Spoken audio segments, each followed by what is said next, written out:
Have you ever felt entirely left behind by God? You watch others step into grand, radical callings, traveling the world or doing incredible things, while you feel stuck sweeping the same floor, fighting the same silent battles, and wondering why your prayers are being ignored. But what if the closed door that broke your heart was actually the only thing keeping you alive? What if your frustrating delay wasn't a rejection at all, but a divine shield protecting you from a disaster you couldn't see? Today, we uncover a profound, heart-stopping piece of sacred history, where one woman's mundane, everyday prison turned out to be the ultimate sanctuary. At the edge of Oakhaven, a dusty, isolated town bordering a vast and unforgiving wilderness, sits a small, sun-baked house. Inside, right by the front door, rests a heavy canvas travel bag. It is tied tightly with an intricate, stubborn knot, a symbol of a sacred vow, made 3 agonizing years ago. Elara, a 28-year-old woman with tired eyes and flour-dusted hands, walks past this bag every single day. She never unpacks it. She never lets anyone touch it. It sits there as a silent, haunting monument to a broken dream, a daily reminder of the terrifying feeling that God has completely bypassed her for someone better. Before we go any further, comment where in the world you are watching from, and make sure to subscribe, because tomorrow's story is one you don't want to miss. For Elara, the heavy canvas bag is not just luggage, it is a profound spiritual wound. 3 years ago, she was supposed to leave the ordinary world behind. She had dedicated her life to joining the Canyon Brotherhood, an elite, radical, spiritual community that lived deep in the Badlands. They were the pinnacle of faith, believers who forsook the comforts of society to seek God in the harsh testing grounds of the wilderness. Elara had spent her youth preparing for this frontier calling, praying for the day she would be deemed worthy to walk among the holy ones. But that day never came. Instead, she finds herself trapped. Every morning, the relentless, rhythmic ticking of the wall clock mocks her. The morning light catches the dust motes dancing in the air of her small kitchen, a stark contrast to the massive, sweeping horizons of the wilderness she can see through her window. She is anchored to this house, forced into a life of quiet, mundane domesticity, while others are out doing what she believes to be God's great, epic work. Elara is sweeping the exact same stone floor, measuring out bitter medicines, and staring at a travel bag that gathers a little more dust with each passing season. The quiet, terrifying question haunts her every waking moment. Why would God plant such a righteous, burning desire in my heart, only to leave me stranded in the kitchen? To understand the depth of Elara's pain, we must look back 3 years to the day her spirit was broken. It was a blindingly bright, midsummer morning. The entire town of Oakhaven had gathered at the edge of the Badlands for a grand, celebratory send-off. Wagons were packed tight with supplies. The air was electric with excitement, ringing with the loud, triumphant hymns of townspeople praying over the chosen few who were heading into the wild. Elara stood by her heavy canvas bag, her heart pounding with a mix of reverence and anticipation. She was finally going. But just as Brother Silas, the charismatic and rigidly devout leader of the Brotherhood, called for the wagons to move out, disaster struck. Julian, Elara's younger brother, suddenly collapsed in the dirt. His breathing grew shallow, his skin burning with a sudden, violent fever. Panic seized Elara. She dropped her bag and fell to her knees in the dust, cradling his head. Desperate, she looked up at Brother Silas. She begged him to hold the caravan for just 24 hours, just one single day for Julian's fever to break, so she could safely leave him in the care of the town physician. Brother Silas looked down at her, his expression devoid of empathy, replaced entirely by a cold, ideological certainty. He shook his head. "The wilderness waits for no one," Silas told her, his voice carrying over the quieted crowd. "Your inability to detach from your earthly ties, your hesitation over your brother's temporary sickness, it shows your heart is not yet pure enough for the radical path. God requires absolute surrender." The words hit Elara like a physical blow.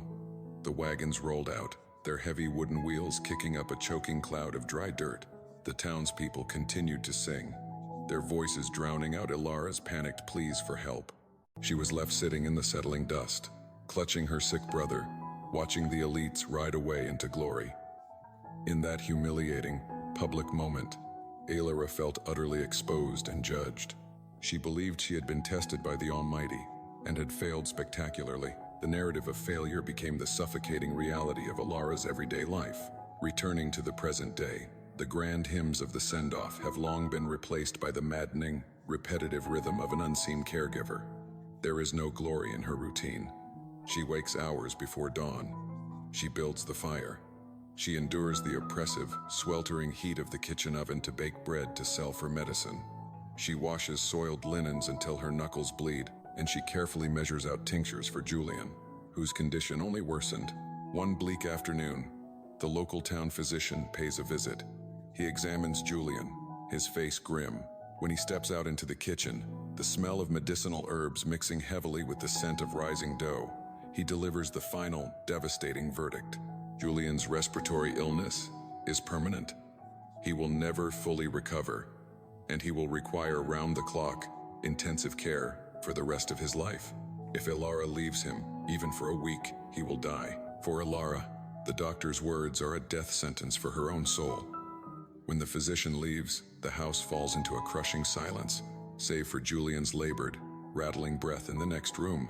Elara walks slowly to the front door. She stands over the canvas travel bag.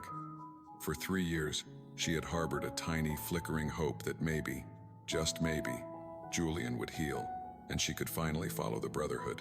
Now, that hope is dead. With hollow, deadened eyes, Elara goes to the kitchen drawer and takes out a sharp paring knife. She returns to the door, kneels, and slices right through the intricate desert knot. She doesn't even bother to unpack the bag. She simply severs the tie, leaving the bag slumped against the wall. It is the ultimate surrender. She feels her youth slipping away, rotting in this confined space. A dark, secret resentment begins to bloom in her chest, anger toward her brother's fragile lungs, followed instantly by a crushing, toxic wave of guilt for daring to resent the boy she loves. She is trapped in a mundane prison, entirely forgotten by heaven. The isolation Elara feels at home is only magnified in public. Sunday mornings at the local Oakhaven church have become a weekly exercise in spiritual humiliation. Pastor Miller, a well-meaning but incredibly short-sighted leader, is obsessed with the hype of radical faith. One particular Sunday, the church is packed.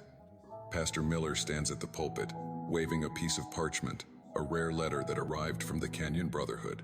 His voice booms through the echoing wooden pews as he reads tales of the ascetics' miracles in the wilderness, their fasting, their intense visions, and their unparalleled holiness. He preaches a fiery, passionate sermon about how true, authentic faith requires leaving everything behind. He equates physical extremity with spiritual superiority.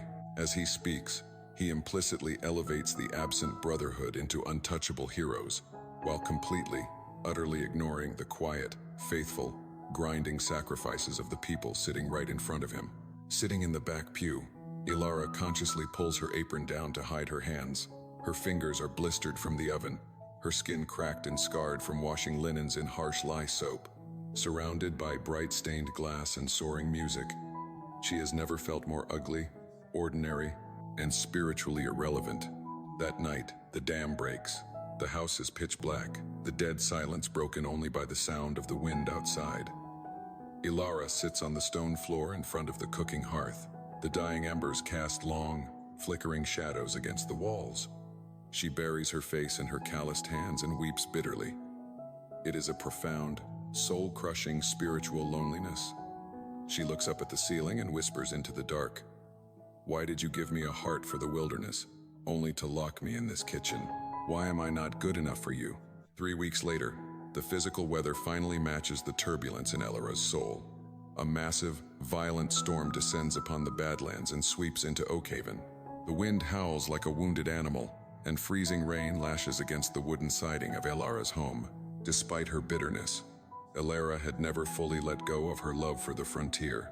Because her house sits on the absolute edge of town, the last stop before the wilderness, she is the only person in Oakhaven who stubbornly keeps a heavy oil lantern burning in her window every single night, facing the desolate plains. As the storm rages past midnight, a sound cuts through the thunder.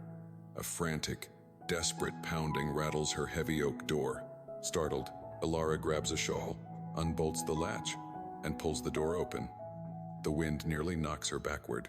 Standing on her porch, illuminated by the golden glow of her lantern, is a group of men. But they are not the triumphant, untouchable spiritual giants of Pastor Miller's sermons. They are terrified, shivering, and completely broken. It is Brother Silas and a handful of survivors. They are stripped of their pristine holy garments. They are covered in thick mud, bruised, and bleeding profusely. One of the men is violently trembling, clutching a shattered piece of wood. The invincible Canyon Brotherhood has been destroyed. They were overrun by violent raiders in the night.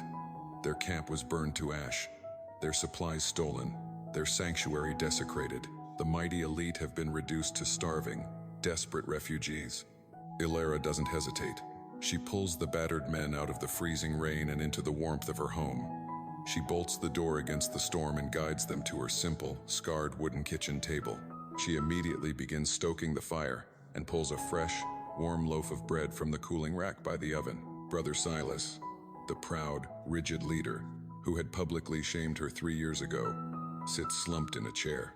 He is shivering violently, but as the comforting, overwhelming scent of warm yeast and baked bread fills the room, conquering the metallic smell of blood and freezing rain, something inside the broken man snaps.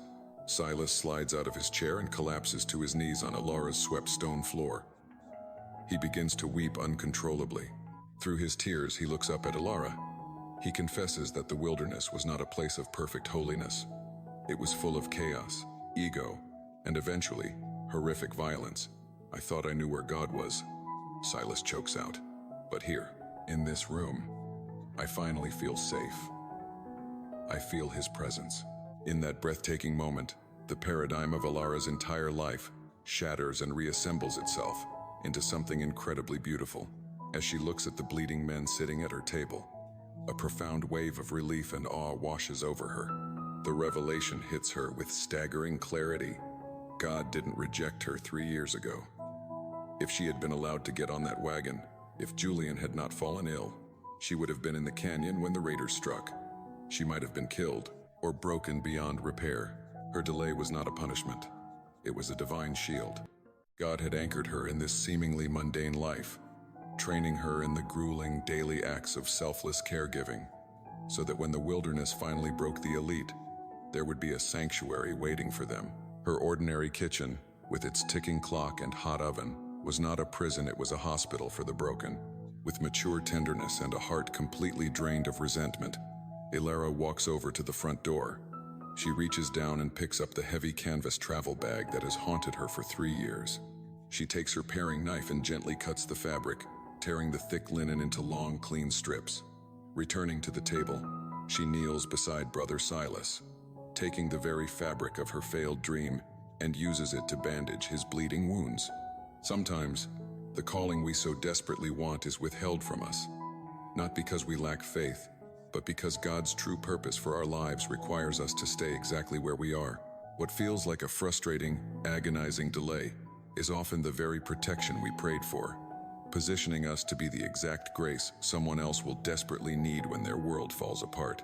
The story of Elara and the Canyon Brotherhood offers a profound, life-altering shift in how we view our spiritual journeys, particularly in a modern culture obsessed with hype and extreme visibility.